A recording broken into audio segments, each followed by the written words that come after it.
mereka itu takut sekali. Kalau nanti sampai Islam itu eksis, makanya mereka itu betul-betul. Jadi sebenarnya berdirinya Islam itu yang dibayangkan oleh orang Quraisy ini bahaya, ini akan mengancam eksistensi paganisme mereka, akan mengancam eksistensi ekonomi mereka.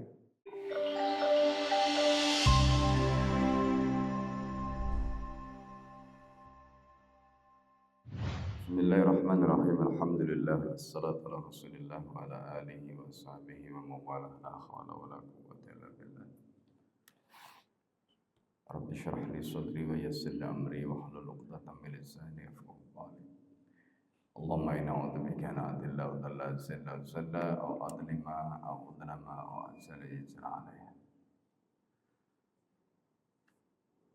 Kita bacakan surat Al-Fatihah kepada mu'alif, untuk mu'alif kitab ini dan juga guru-guru kita semua dan kita yang hadir.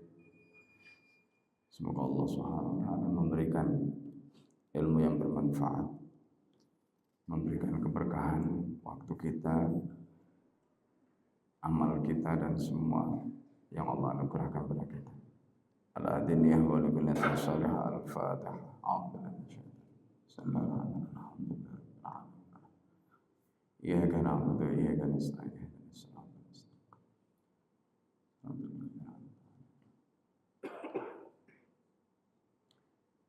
Kita akan lanjutkan di bab berikutnya, yaitu Fidarin Nadwah. Jadi setelah kontingen hijrah, setelah peristiwa Baiat Aqabah yang kedua, kemudian sudah mulai muncul kontingen hijrah yang berangkat ke Madinah. Dalam pembahasan ini kita akan membahas tentang bagaimana upaya yang dilakukan oleh orang-orang Quraisy untuk kemudian menghalangi, ya, agar kemudian proses hijrahnya baginda Nabi Muhammad SAW ke Madinah itu atau ke Yatsrib pada saat itu bisa digagalkan. Dan lebih dari itu tentu berdirinya negara, ya, berdirinya negara Islam yang pertama di Madinah itu bisa digagalkan. Terus nanti kita akan melihat terkait dengan konteks hari ini, ya, bagaimana sirah ini kemudian, jadi kalau dalam bahasa Arabnya itu at-tarikh yu'idu nafsah. Ada istilah dalam bahasa Arab itu at-tarikhu yu'idu nafsah, sejarah itu mengulangi dirinya, ya. Nanti kita akan lihat bagaimana Suriah hari ini setelah runtuhnya Bashar Assad, kaitannya dengan sirah yang kita akan pelajari hari ini, termasuk bagaimana konspirasi yang dilakukan oleh para penguasa di sekitar Suriah. Nah, kita akan mulai, ya. Qala al-mu'allif rahimahullah nafa'ana bihi wa bulumi fid darain amin. Fidari Nadwa ay parlemen Quraisy. Jadi Darun Nadwa itu bisa kita sebut sebagai parlemen, ya. Jadi parlemennya Quraisy itu ya Darun Nadwa.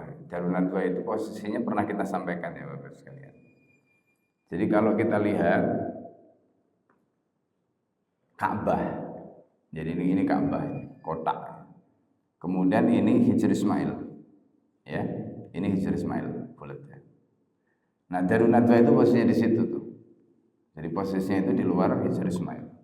Itu posisi Darun Nadwa, ya.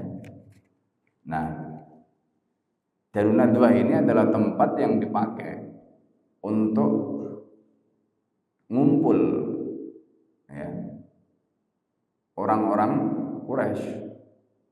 Jadi seperti dalam peristiwa yang sebelumnya kita ceritakan bagaimana ketika Rasulullah SAW pada saat umroh qadha tahun ke-7 itu kan Rasulullah SAW dan para sahabat itu terkena virus namanya virus Yatsrib. Pada waktu itu namanya, ya, disebut begitu karena enggak ada namanya, ya. Jadi Nabi dan para sahabat itu mengalami demam. Nah, orang-orang Quraisy yang sudah memang ingin melihat Nabi dan para sahabat itu dalam kondisi yang tidak baik-baik saja, dan senang ketika mendapatkan kabar Rasulullah dan para sahabat itu demam tadi, itu nongkrong di situ tuh di Darun Nadwah itu sambil memperhatikan benar nggak gitu ya. Nah, dalam peristiwa Umrah Qadha itu Rasulullah memerintahkan para sahabat, ini strategi Nabi ya, itu yang pernah kita sampaikan, melakukan cyber perang psikologi. Apa yang dilakukan Nabi? Nabi ketika itu langsung memerintahkan pada para sahabat, terutama yang laki-laki pakai pakaian ihram itu, untuk apa? Memakai pakaiannya dengan cara yang atas itu ketiaknya sebelah kanan itu ditampakkan.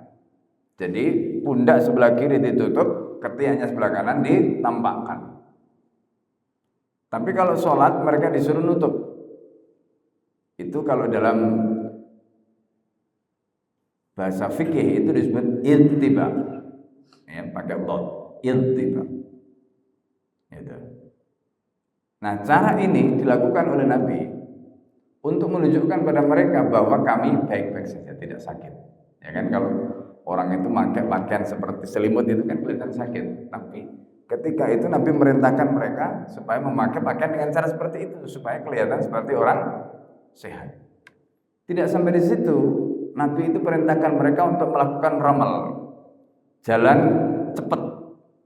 Ya, pada saat putaran pertama, kedua, ketiga, itu disuruh jalan cepat. Itu juga untuk menunjukkan pada mereka bahwa kami sehat, kami baik-baik saja. Padahal aslinya sakit. Kenapa? Karena orang-orang Quraisy tadi itu nongkrong di Darun Nadwah tadi, mereka pengen melihat Rasulullah SAW dan para sahabat itu posisinya betul-betul sakit. Jadi ibaratnya pengen nyukurin lah gitu ya. Mereka itu pengen nyukurin gitu. Jadi senang kalau orang Islam itu menderita. Ya, senang kalau orang Islam itu menderita. Ya. Nah, kemudian dari itu cerita tentang Darun Nadwah atau tentang parlemennya Quraisy tadi. Makanya di sini Al-Mubarakfuri menyebut Darun Nadwah itu sebagai parlemen Quraisy karena memang di situ tempat mereka ngumpul, di situ tempat mereka membahas perkara-perkara strategis termasuk teknis, bagaimana caranya mereka itu menghalangi dakwah Rasulullah SAW. Walamma ra'al musyrikuuna anna ashab Rasulillah SAW qad tajahhazu wa kharaju. Ini. Jadi ketika mereka orang-orang musyrik itu melihat bahwa para sahabat Nabi SAW betul-betul telah siap-siap, wa kharaju, dan mereka telah keluar, maksudnya keluar dari Mekah, wa hamalu wasaku, ya, kemudian mereka membawa, ya, dan kemudian menuntun ad-darari, keturunan-keturunan mereka, wal atfal, anak-anak kecil, wal amwal, harta mereka, ilal Aus wal Khazraj.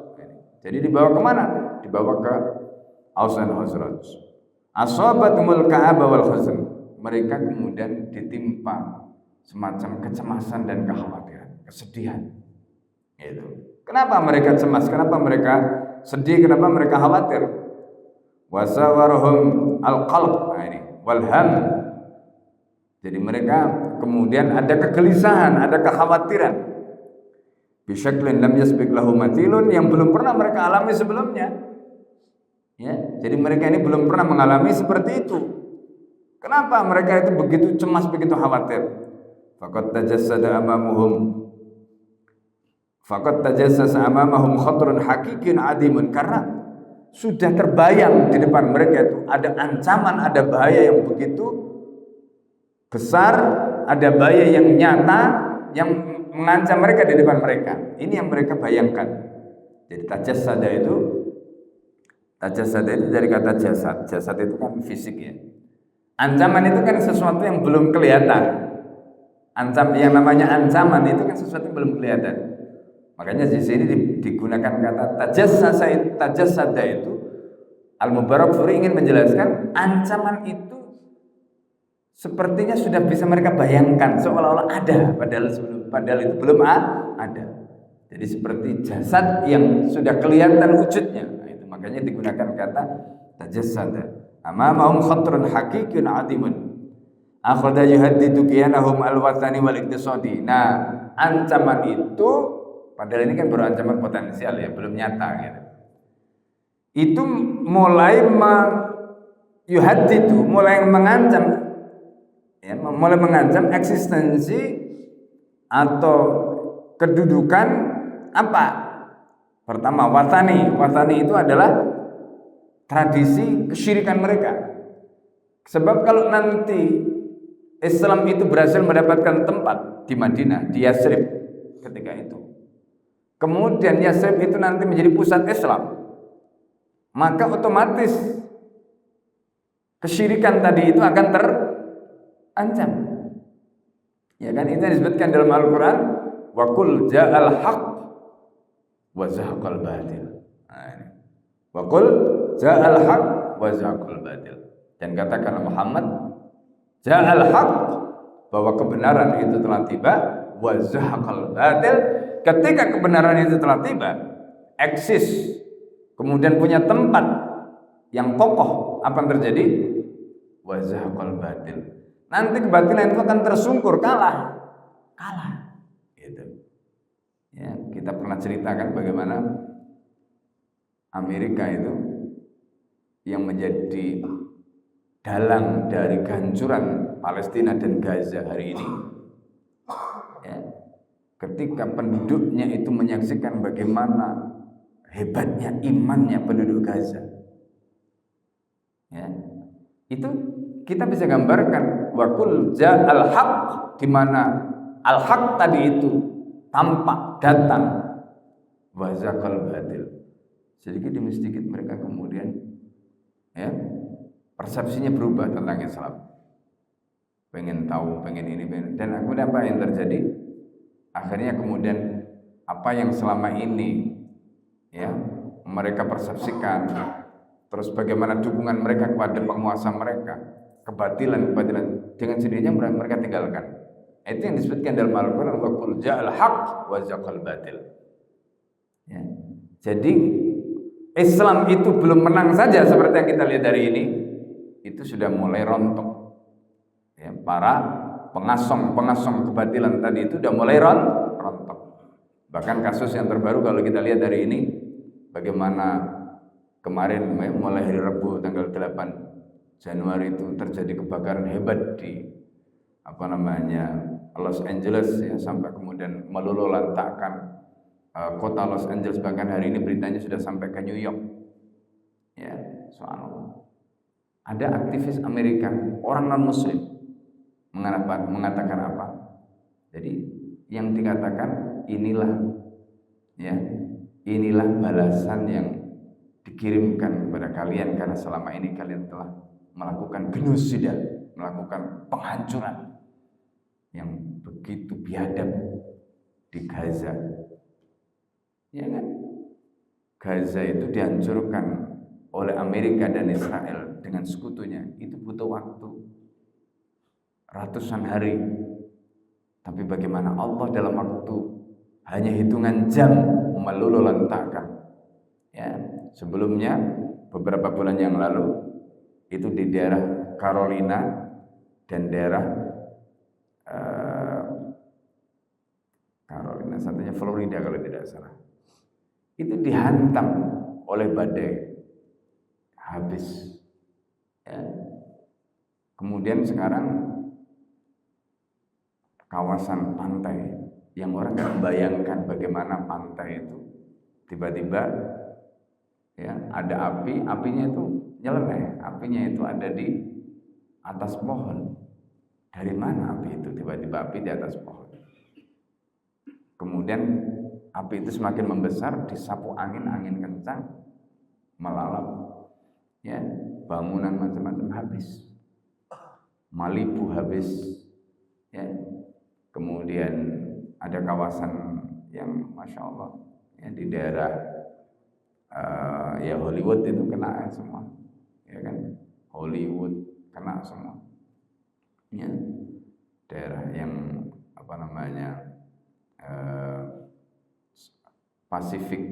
Palisade itu kawasan yang indah sekali, habis semua seperti kota hantu. Makanya dalam Al-Quran Allah mengatakan inna rabbaka labil mirsad.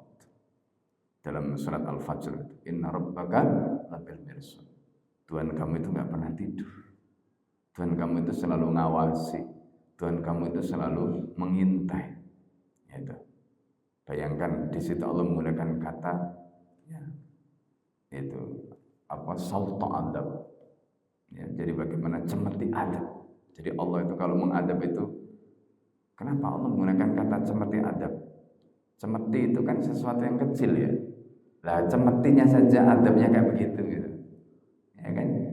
Itu. Alam tara kaifa fa'ala rabbuka bi'ad irama dzatil imad allati lam yukhlaq mithluha fil bilad wa thamud alladziina jabu sakhra bil wad wa fir'auna dzil autad alladziina taghaw fil bilad faktaru fiha al fasad fasabba 'alaihim rabbuka sawta inna rabbaka labil mirsad.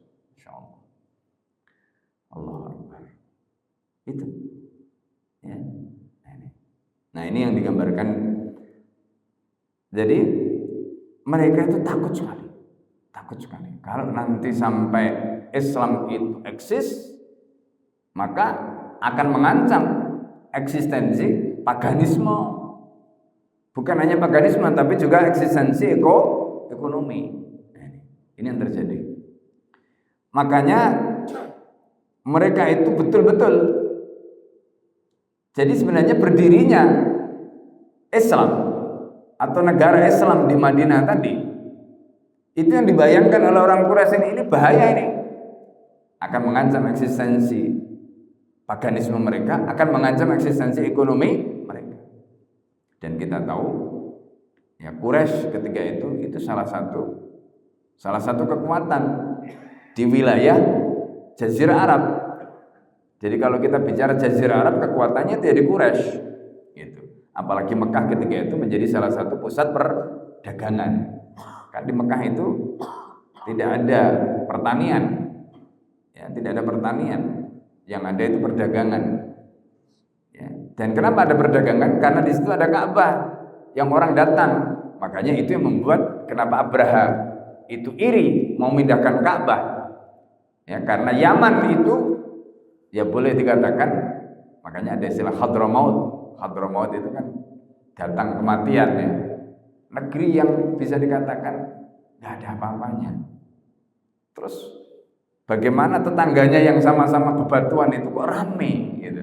Maka kemudian muncul pikiran bagaimana Ka'bahnya dipindahin aja ke sana supaya ramenya pindah gitu. Kan gitu pikirannya itu. Nah, maka kemudian muncul peristiwa ya Ababil itu, pasukan Ababil ya. Yang bagaimana gajah-gajah yang dikirim tadi itu tarmihim bihijaratin min sijil ya. Bagaimana burung-burung Ababil itu mengirimkan ya, kepada mereka ya, pasukan-pasukan gajah tadi itu.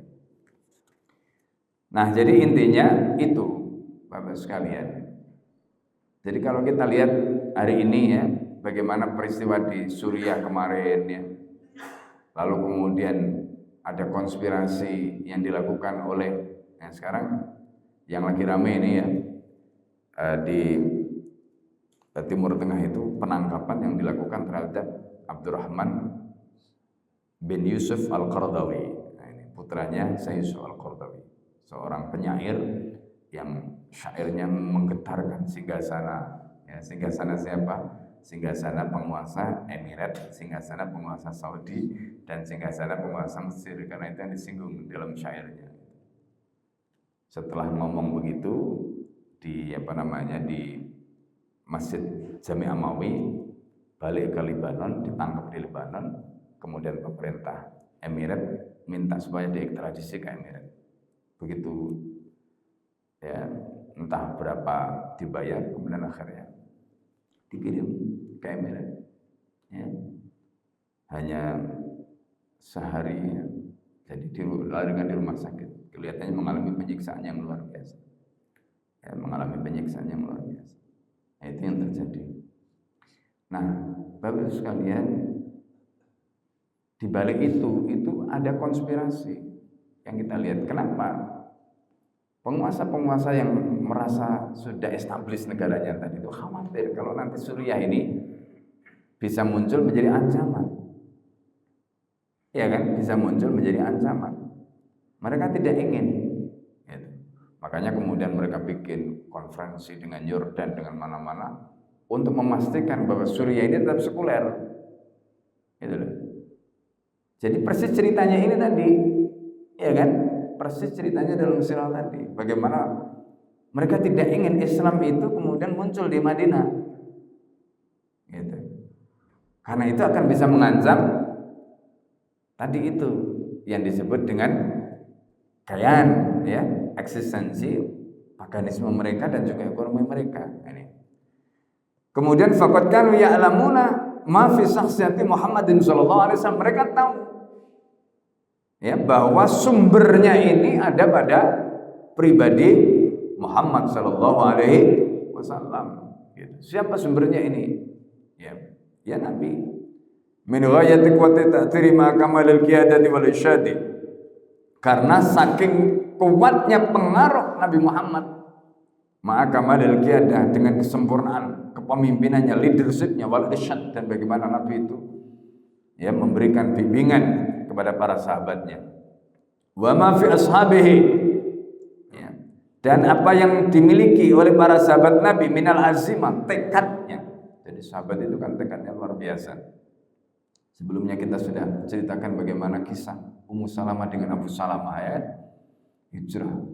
Kemudian kisah sahabat yang lain, ya, bagaimana Suhaib Ar-Rumi harus meninggalkan hartanya, bagaimana kisah Abdurrahman bin Auf yang kemudian hijrah hanya membawa, ya, pakaian yang dipakai sama kudanya, tinggalkan semua. Masya Allah. Itu kan menunjukkan apa?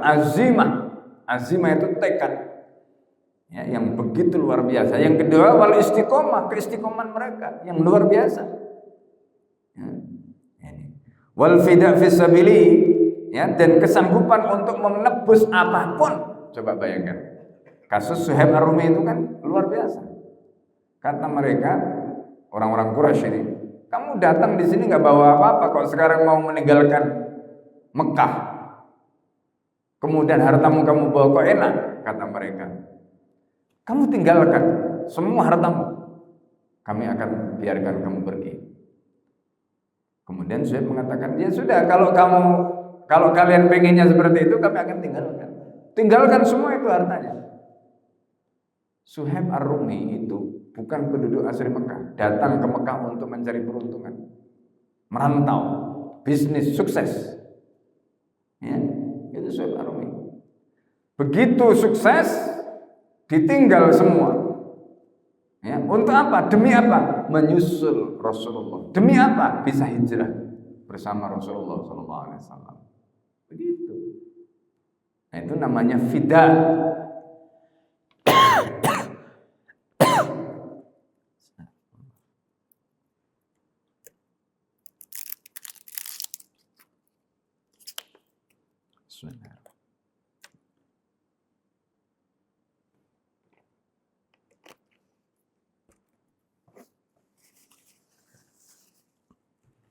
Jadi itu namanya fida, tebusan. Berapapun yang diminta, ya, sanggup korbankan, nggak masalah. Nah, ini yang digambarkan oleh para sahabat tadi. Summa ma fi qabailil Aus, tidak hanya itu. Kemudian mereka juga orang-orang Quraisy itu juga melihat ma fi qabailil Aus wal Khazraj minal quwa wal mana'ah. Mereka melihat bagaimana kekuatan yang dimiliki oleh Aus dan Khazraj. Mereka juga melihat bagaimana mana'ah itu perlindungan. Itu yang dibutuhkan oleh Nabi untuk melindungi dakwah, untuk melindungi Islam. Ya, Islam itu butuh benteng, Islam itu butuh perlindungan. Nah, kenapa yang dipilih Aus dan Khazraj? Nah, ini. Ya, makanya dalam hadis Nabi itu ada ungkapan begini, i'malu kullun muyassarun lima khuliqalah. Ya, i'malu kullun muyassarun lima khuliqalah, kata Rasulullah. Kalian berbuatlah apa saja. Ya, maksudnya kita ini suruh beramal. Berbuatlah amal. Nanti kita itu mau dijadikan seperti apa, kita tidak tahu. Kullun muyassarun lima khuliqalah, kata Nabi. Masing-masing itu akan dimudahkan sesuai dengan tujuan Allah menciptakan kita itu untuk apa. Ya.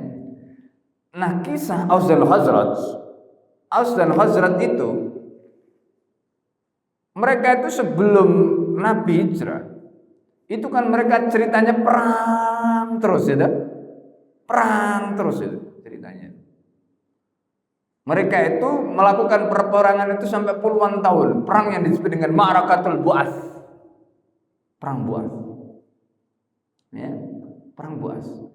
Sampai kemudian orang Aus dan Khazraj itu mendengar dari orang Yahudi bahwa nanti di Yasrib itu akan ada nabi yang akan hidup di tengah-tengah mereka. Gitu. Siapa yang bersama nabi itu, ya, maka dia akan menjadi pemenangnya. Orang-orang Aus dan Khazraj mendengar itu. Orang Yahudi mengklaim dirinya karena dia adalah ahli kitab. Tapi begitu Rasulullah SAW datang, justru mereka yang pertama kali menentang, mereka yang merancang mau membunuh Rasulullah dan sebagainya, itu orang Yahudi. Nah, orang Aus seperti dalam kisah sebelumnya, mereka lah yang kemudian datang ke Mekah untuk menunaikan ibadah haji di musim haji. Di situ kemudian ketemu dengan Rasulullah. Pada saat Rasulullah datang ke Mina, melakukan kontak dakwah. Begitu Rasulullah SAW ketemu mereka kemudian oh ini berarti Nabi yang dimaksud oleh orang Yahudi itu. Ketemu kan? Jadi itu caranya Allah menyiapkan pertolongan tadi. Tidak sengaja. Coba bayangkan ya, ini skenario-nya Allah. Skenario-nya Allah, bagaimana caranya Allah mengatur semuanya tadi. Bagaimana kemudian orang Yasrib itu bisa ketemu dengan Nabi, itu dimulai dari omongan-omongan orang Yahudi tadi. Nah, setelah ketemu, mereka kemudian membaiat Rasulullah dan masuk Islam. Di dalam kisah baiat itu ceritakan di dalam kitab Al-Jihad wal Qital fi Syar'iyyah yang ditulis oleh Dr. Muhammad Khair Haikal, itu disertasi doktoral di Universitas Yarmouk, Jami'ah Yarmouk, Yordania. Disertasi ini 3 jilid, Bapak Ibu sekalian. Diterbitkan oleh Darul Bayarik, itu sebanyak 3 jilid. Disertasi ini mendapatkan pujian ya, mumtaz ya, summa cum laude ya, ma'syaraf ya. Jadi mendapatkan nilai summa cum laude dengan penghargaan, sampai pembimbingnya itu mengatakan kalau seandainya ada nilai yang lebih aku akan berikan, saking hebatnya disertasi ini. Pembahasan tentang jihad dan perang dalam syariat Islam yang paling lengkap, termasuk hukum-hukum perang modern, itu semua dibahas di dalam disertasi itu. Belum ada kitab yang sehebat ini ketika membahas tentang jihad ya, di kitab-kitab lama maupun kitab-kitab yang baru. Nah, di dalam disertasi itu diceritakan, termasuk riwayat sebelum berdirinya negara di Madinah, itu ada kisah yang namanya Baiat Aqabah. Jadi Baiat Aqabah itu kalau kita baca dalam sirah itu kan ketemunya cuma 2. Termasuk sirah ini, dalam kitab ini itu menyebutkan cuma 2. Baiat Aqabah pertama dan Baiat Aqabah yang kedua. Di dalam kitab Al-Jihad wal Qital fi Syar'iyyah yang ditulis oleh Dr. Muhammad Khair Haikal itu disebutkan ada sebenarnya 3. Jadi Baiat Aqabah yang pertama itu dilakukan oleh satu orang Yasrib, dan itu terjadi setelah Rasulullah SAW Isra dan Mi'raj, dan itu terjadi di bulan Rajab. Ini kisah yang pertama ini. Lalu kemudian orang ini kembali ke Mekah setelah dia masuk Islam, tapi belum sempat Islam itu tersebar, dia meninggal. Nah, itu. Makanya banyak ahli sejarah yang tidak memasukkan itu, tapi sebenarnya ada peristiwa itu. Jadi ini bisa kita katakan sebagai orang Yasrib yang pertama kali memulai Islam. Gitu. Ya, tapi tidak populer riwayat ini di dalam sirah karena itu nggak dimasukkan. Yang dimasukkan itu adalah kisah Baiat Aqabah yang pertama dan kedua yang populer di dalam kitab sirah. Nah ini, ya, nah, ini sebagai catatan tambahan lah, supaya kita tahu oh ternyata ada kisah itu, gitu. Ya supaya kita tahu. Nah, kemudian ya kalau kita lihat dalam kasus tadi, orang-orang Aus dan Khazraj itu kan mereka datang ke Mekah untuk memberikan baiatnya kepada Nabi. Ya, setelah mereka memberikan baiatnya kepada Rasulullah SAW, ya terjadilah apa yang terjadi, kita lihat tadi itu. Nah, baiat inilah yang kemudian disebut dengan baiat lil man'ah. Itu baiat yang kedua ini, baiat Aqabah yang kedua ini kemudian baiat lil man'ah, untuk apa? Memberikan perlindungan. Perlindungan apa? Untuk dakwah, supaya dakwah itu bisa eksis di Madinah, kemudian mendapatkan perlindungan. Nah, kembali kepada hadis tadi, kulun muyassarun lima khuliqa lahu. Orang Aus itu sudah puluhan tahun mereka perang. Lalu kemudian setelah mereka ketemu Islam, mereka kemudian akhirnya menanggalkan permusuhan mereka. Tetapi ini caranya Allah juga untuk menyiapkan mereka. Coba bayangkan ya. Mereka ini kemudian ditetapkan oleh Allah sebagai apa? Penolongnya Nabi. Sebagai apa? Ahlul man'ahnya Nabi, ahlul nusrahnya Nabi. Dan itu konsekuensinya apa? Setelah menolong Nabi, setelah memberikan pertolongan Nabi, mereka harus siap perang gitu. Ibaratnya pasukan dibikin terus nggak pernah perang. Terus setelah itu disuruh perang, kan repot gitu. Nah, itu caranya Allah menyiapkan mereka. Jadi orang-orang ini yang semula itu sudah terbiasa puluhan tahun tadi perang, kemudian mereka berdamai, itu disebutkan dalam surat Al-Imran. Ya. Itu. Wa dzkuru ni'matallahi 'alaikum id kuntum a'da'an fa'alafa baina qulubikum fasbahtum bi ni'mati ikhwana. Jadi ketika kalian dulu itu berperang, ingat katanya nikmat Allah yang Allah berikan pada kalian. Id kuntum a'da'an fa'alafa baina qulubikum fasbahtum bi ni'matihi ikhwana.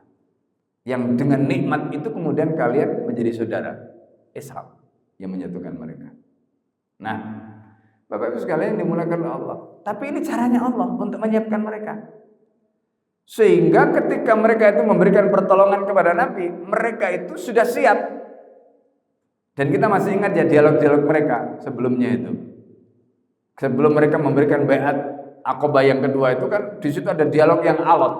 Di antaranya itu adalah statement yang kemudian muncul di tengah-tengah dialog itu. Siapkah kalian akan berperang menghadapi ya semua orang Arab, akan berperang menghadapi orang kulit putih maupun orang yang kulit hitam?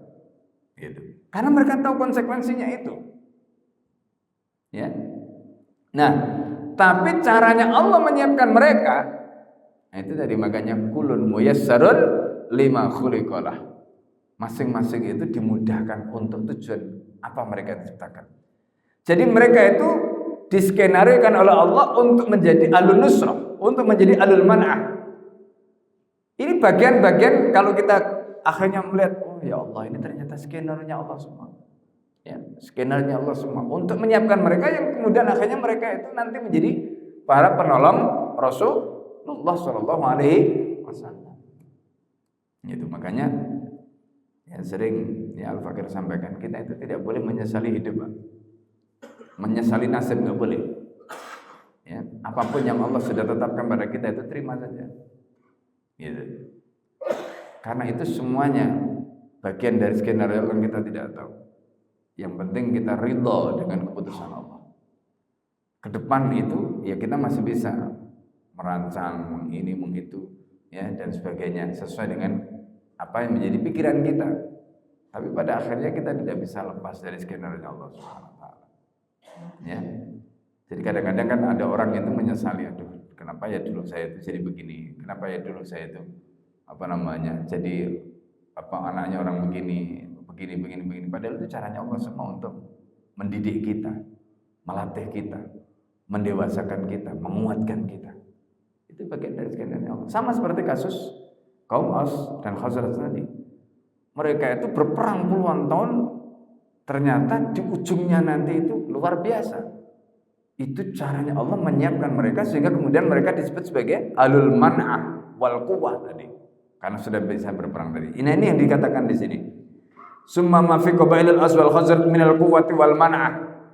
Orang-orang Quraisy itu tahu bagaimana orang-orang Aus dan Khazraj itu ya yang mereka ketahui apa? Kekuatannya dan al-man'ah, ya, perlindungan yang mereka miliki. Wa ma fi uqala hatainil qabilataini, termasuk orang-orang Quraisy itu juga tahu bagaimana uqala, artinya intelektual dari dua kabilah ini, ya, min awatifis silmi was salah, di mana mereka itu, ya, memiliki keinginan untuk berdamai, memiliki keinginan untuk kebaikan tadi.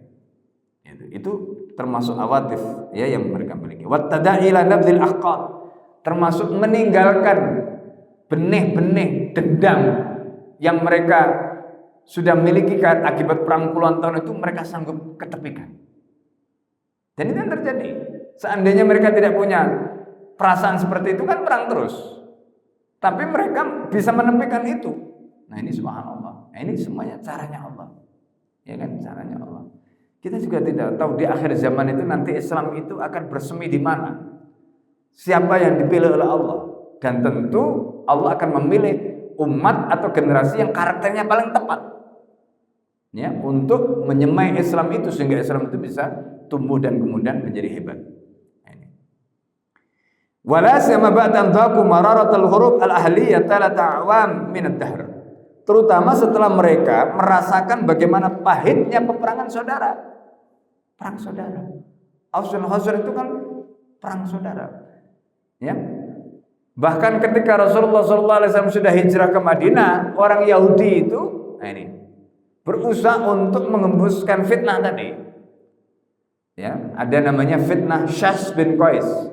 Dalam kitab Sirah Ibnu Hisham itu disebutkan bagaimana fitnahnya Syas bin Qais. Syas bin Qais ini adalah orang Yahudi.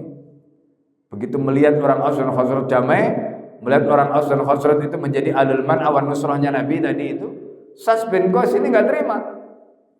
Ya kan? Diembuskanlah, diingatkanlah mereka, dibacakanlah syair. Ya. Diembuskanlah fitnah tentang perang Bu'as tadi supaya apa? Orang Aus dan Khazraj itu marah.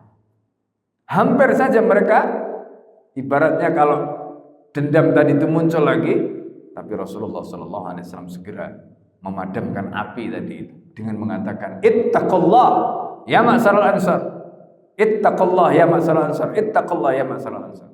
Bertakwalah kalian kepada Allah, hai orang-orang Ansar. Bertakwalah kalian kepada Allah, hai orang Ansar. Da'uha fa innaha muntinah. Tinggalkanlah seruan-seruan jahiliyah itu karena itu bau bangkai yang busuk, kata Nabi. Da'uha fa innaha muntinah. Begitu kata Rasulullah SAW. Akhirnya mereka tinggalkan. Ya, Nabi itu menyebut seruan-seruan jahiliyah tadi itu sebagai muntinah, bangkai yang busuk. Siapa yang sanggup makan bangkai yang busuk? Mencium saja tidak mau, apalagi mau memakan. Akhirnya kemudian mereka nangis, mereka sadar berpelukan. Nah itu. Nah ini, ya, gambaran tentang bagaimana kesadaran mereka tadi itu. Mereka meninggalkan, ya, nabdil ahqad tadi itu, apa namanya, benih-benih dendam tadi itu mereka tinggalkan semua. Dan karena itu ini yang membuat orang Quraisy pusing gitu. Membuat orang Quraisy pusing, gimana caranya? Kama kanu ya'rifuna manil Madinah minal mawqi' al-istrategi. Sebagaimana mereka juga tahu Madinah itu adalah tempat yang strategis.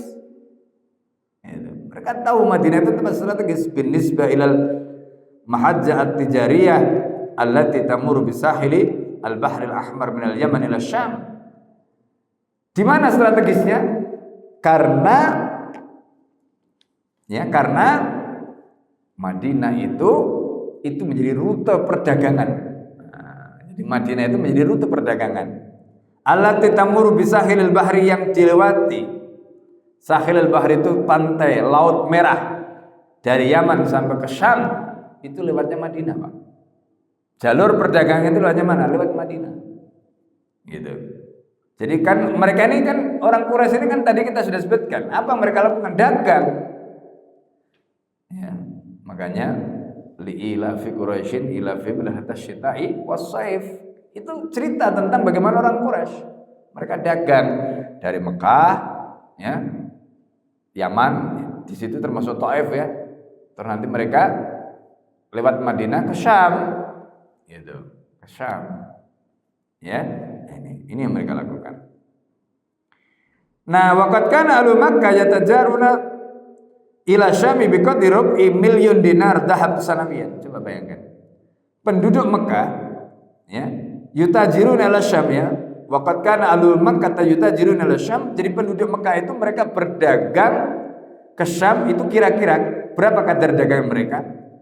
Rub'u milyun ya, dinar. Rub'u milyun itu berapa? Satu, jadi 250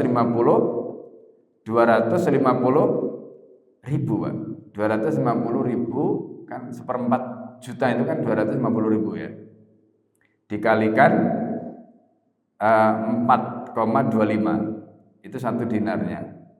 Ya kan, satu dinar. Dikalikan katakanlah sekarang emas itu berapa Pak? 1 gramnya 1 juta. Anggaplah 1 juta ya. Berapa itu? Ya. Jadi nilainya itu kira-kira ya triliunan. Nilainya itu udah triliunan. Ya. Itu. Nah ini 1062 miliar 500 ya. Ya juta. Ya, triliun kan. Itu nilai perdagangan mereka. Itu 1, tadi itu 0,65 triliun. Nilai perdagangan Quraisy. Ya, Mekah, Yaman, Syam itu nilainya segitu. Coba yang besar angka itu. Zaman itu, ya kan? Zaman itu belum ada teknologi seperti sekarang ya, yang transaksi itu bisa dilakukan elektronik, ya kan?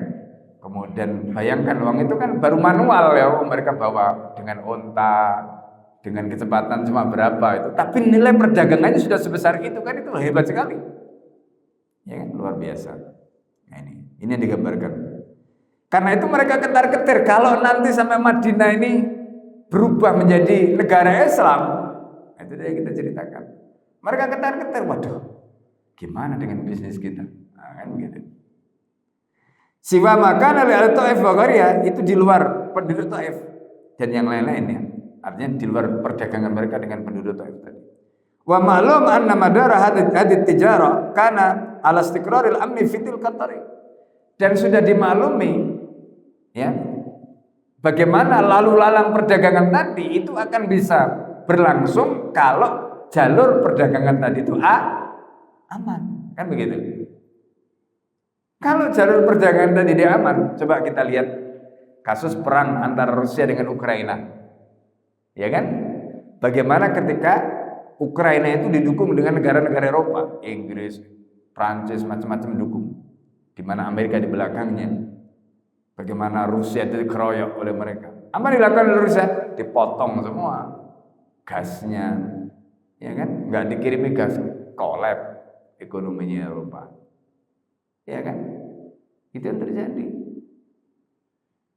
Artinya di dalam konteks ekonomi itu butuh stabilitas. Gitu. Perdagangan tidak akan bisa stabil kalau jalurnya itu tidak aman. Mereka membayangkan kalau nanti jalur perdagangan itu diputus karena yang berkuasa di Madinah itu adalah orang Islam, habis mereka. Itu yang sekarang ini menjadi catatan, Pak. Kenapa Israel itu masih bisa bertahan padahal nggak punya minyak? Siapa yang nyuplai minyak Israel? Ternyata minyaknya itu dari Afrika. Lewat jalur mana? Lewat pipa yang ada di Turki. Ya.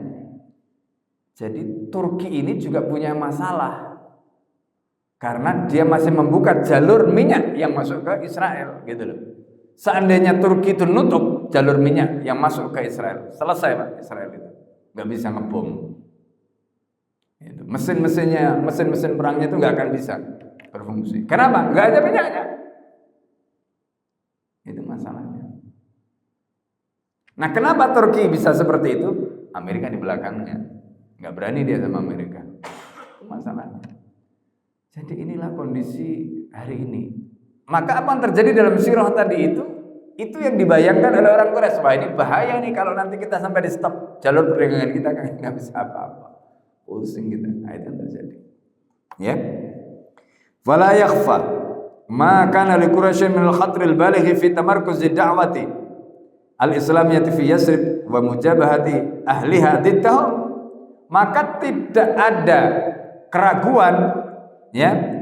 Jadi artinya tidak ada sesuatu yang kabur di mata orang Quraisy. Apa? Mereka sudah membayangkan adanya bahaya yang nyata ketika nanti dakwah itu terpusat di Yasrib. Termasuk bagaimana penduduk Yasrib kemudian melawan mereka. Wah, ini gawat ini. Kata mereka sudah membayangkan begitu. Makanya karena mereka sudah membayangkan seperti itu, mereka sudah bikin, Pak, skenario jangan sampai ini berhasil. Itulah mengapa mungkin kita membayangkan begini, kenapa sih kalau seandainya Nabi itu dakwah saja kok sampai mau dibunuh, hijrahnya dihalang-halangi. Itu ternyata ini tadi. Jadi tidak hanya sekedar dakwah, ya, tapi karena dakwanya itu membangun kekuasaan. Karena dakwah membangun kekuasaan tadi mengancam kekuasaan yang lain. Itu yang menjadi alasan kenapa kemudian Nabi mau dihabisi. Itu yang kemudian menjadi alasan kenapa kemudian negara Islam itu dihalang-halangi. Itu. Dan itulah sejarah yang tadi kita katakan at-tarikh yu'idu nafsah. Itulah yang sejarah yang sekarang itu terjadi. Jadi kenapa ketika orang baru bicara khilafah saja dihalang-halangi, stigmatisasi, demonstrisasi dan sebagainya. Itu karena itu tadi. Karena di balik itu ada pertarungan hegemoni. Hari ini kita bicara tentang bagaimana boikot. Ternyata yang kita boikot cuma 1-2, yang lain-lain masih jalan. Kenapa bisa begitu? Karena yang kita lawan adalah hegemoni. Dan kita tidak bisa melawan hegemoni kalau kita tidak punya hegemoni. Itu yang terjadi pada Nabi. Maka Nabi melakukan itu, membangun hegemoni, ya, di Madinah itu. Dan itu yang dipahami oleh orang Quraisy. Tahu dia, kalau nanti sampai hegemoni ini, ya, muncul di Madinah, habis mereka. Itulah yang menjelaskan kepada kita kenapa dalam sejarah Rasulullah 10 tahun sampai terjadi peperangan kurang lebih sekitar 100 kali. Itu yang menjelaskan kenapa begitu seriusnya masalah ini. Gitu. Jadi nggak main-main, Pak. Nah, jadi dengan kita membaca sirah ini jadi kenapa Amerika itu membumi hanguskan, ya, Palestina, meluluhlantakkan Gaza, ya, kemudian kasus kemarin di Suriah mereka sangat takut sekali kalau Islam yang muncul gitu.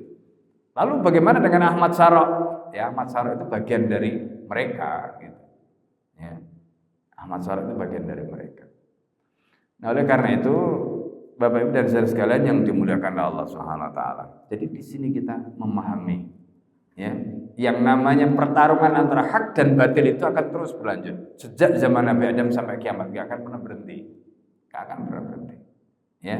Nah, ini jadi pertarungan antara hak dan batil terus berlanjut. Dan ketika kita baca sirah, yaitu tadi, at-tarikh yu'idu nafsah. Sejarah itu akan mengulangi dirinya, akan terus begitu. Gitu. Cuma beda pelaku saja. Ya, beda pelaku saja. Sama seperti tadi kisah dalam surat Al-Fajr tadi. Bagaimana kisah kaum Ad, kaum Samud, ya. Kemudian Fir'aun. Itu kan pelakunya aja beda. Sejarahnya berulang kan? Sejarahnya berulang. Bagaimana kesombongan mereka, bagaimana, ya, mereka dulu itu melakukan kesewenang-wenangan. Sama. Pelakunya aja beda. Makanya Al-Quran menjelaskan itu, alam taro kaifa fa'ala rabbuka bi'ad, dan seterusnya tadi itu. Supaya apa? Supaya kita itu, ini nanti ujungnya akan begini. Kalau dia gak bisa dihentikan oleh kekuatan lain, Allah yang akan hentikan. Kan begitu. Ya, mungkin Amerika, Eropa, negara-negara Barat itu dengan kasus Palestina itu kan merasa gak ada yang bisa menghentikan. Siapa yang bisa menghentikan? Sebelumnya Joe Biden ngomong begitu, gak ada yang bisa menghentikan Amerika. Allah kirim badai, ya, di Carolina dan Florida, sikat habis. Sebelumnya, ya, 2 hari sebelum kasus tanggal 8 yang tadi kita ceritakan, hari Rabu tanggal 8 Januari, apa yang dikatakan oleh Donald Trump? Ya, Donald Trump presiden terpilih sebelum dilantik, dia katakan kalau sampai sandera Israel tidak dibebaskan, saya akan jadikan Timur Tengah sebagai neraka. Sombong kan? Sombong. Apa yang terjadi kemudian? Setelah dia ngomong begitu, 2 hari Allah kirim neraka benar. Bukan dia yang menjadikan Timur Tengah neraka, Amerika sekarang menjadi neraka. belum pernah ada kasus kebakaran sehebat sekarang ini. Dan itu terjadi betul-betul keajaiban. Bagaimana tidak ajaib? Oh, nggak ada hutan, nggak ada apa. Ya, dan itu dimulai dari tadi api di atas pohon, tapi tiba-tiba kemudian begitu rupa habis. Sementara mereka itu di tepi pantai. Kan jarang kebakaran di tepi pantai. Ya kan? Kalau kebakaran hutan itu masa akal, kebakaran di pantai. Itu semuanya adalah apa yang tadi disebutkan, at-tarikh yu'idu nafsah. Sejarah itu mengulangi dirinya. Ya, dan itu disebutkan Allah dalam surat Al-Fajr tadi. Itu, inna rabbaka labil mirsad. Tuhan kamu itu enggak pernah tidur. Gusti Allah mboten sare. Itu loh. Jadi karena itu kita jangan ngomong seenaknya. Ya, jangan sombong, jangan ponggah. Gitu. Bagi Allah itu mudah kok. Bagi Allah itu mudah. Ya, meluluhlantahkan seluruh Amerika itu mudah bagi Allah. Apa sih susahnya bagi Allah? Nah, ini pelajaran bagi semuanya ya. Nah, mungkin sekarang ya yang begitu itu Amerika, nanti mungkin nggak tahu mana lagi, kita nggak tahu. Ya, nah, kadang-kadang muncul pertanyaan, boleh nggak Pak? Kita senang gitu kalau Amerika mengalami begitu. Jawabannya ya boleh lah, ya kan boleh, senang ya. Apa namanya orang kafir mengalami penderitaan itu boleh, ya kan? Jadi ada kisah itu, bagaimana ini cerita ya, ceritanya Hamad itu ya, gurunya Imam Abu Hanifah, cerita bagaimana Ibrahim ya itu ketika Hajjaj bin Yusuf As-Saqafi. Hajjaj bin Yusuf As-Saqafi ini salah seorang penguasa, wali atau gubernur di masa Bani Umayyah itu kejamnya minta ampun, kejamnya minta ampun. Tapi hebat seperti ya Sa'id bin Jubair itu dibunuh Pak, dicincang-cincang tubuhnya, saking jahatnya orang. Ya kan? Mati akhirnya kan. Si siapa namanya? Hajjaj bin Yusuf As-Saqafi ini mati. Ketika mati di Ibrahim, ulama-ulama ketika itu sujud syukur Pak. Padahal dia ini orang Islam, cuma saking dolemnya itu. Ya. Jadi kalau ditanya gimana hukumnya mensyukuri orang dolem mati, ya itu tadi ulama-ulama dulu itu juga melakukan hal begitu. Jadi kalau orang Islam yang dolem saja mati atau ini, orang boleh bersyukur, apalagi kalau orang kafir yang melakukan kejahatan, keponggan dan sebagainya tadi itu adab oleh Allah dengan cara seperti itu, lalu kemudian kita sebagai orang Islam ya merasa senang ya, wa yauma idzi yafrahul mu'minun binasrillah, pada saat itu orang mukmin hatinya senang karena apa? Nasrillah, pertolongan Allah Subhanahu wa taala. Hari ini kita melihat bagaimana orang Islam tidak berdaya. Ya, tidak berdaya, hanya mengandalkan kepada apa? Allah. Enggak berdaya. Senjata yang mereka miliki dari kekayaan kaum muslimin semuanya di tangan antek-antek mereka semua. Dan itu kita lihat hari ini di Gaza kan, nggak bisa apa-apa. Punya nuklir, punya ini. Tapi Gaza dihancurkan begitu rupa, nggak ada yang menggunakan senjatanya untuk membalas atau melawan. Kenapa? Karena semuanya ini antek. Gitu. Karena itu tuannya kemudian dengan sombong dia mengatakan begitu. Nah sekarang ketika manusia-manusia di bumi ini nggak ada lagi yang mau membantu, Allah yang turun tangan. Itu yang Allah katakan tadi. Ya. Fasabba alaihim rabbuka sawta adab. Allah timpakan semati adabnya itu kepada mereka. Ya. Di mana Allah mengatakan inna rabbaka labil mirsad. Ya, wallahu a'lam bishawab. Sampai di sini dulu yang kita pelajari ya. Karena sudah waktu syuruk. Sebelum kita tutup, mungkin ada yang mau bertanya? Atau cukup? Kalau tidak ada, kita cukupkan sampai di sini. Kita tutup dengan doa kafaratul majelis. Subhanakallahumma wa bihamdika, asyhadu an la ilaha illa anta, astaghfiruka wa atubu ilaik. Assalamualaikum warahmatullahi wabarakatuh.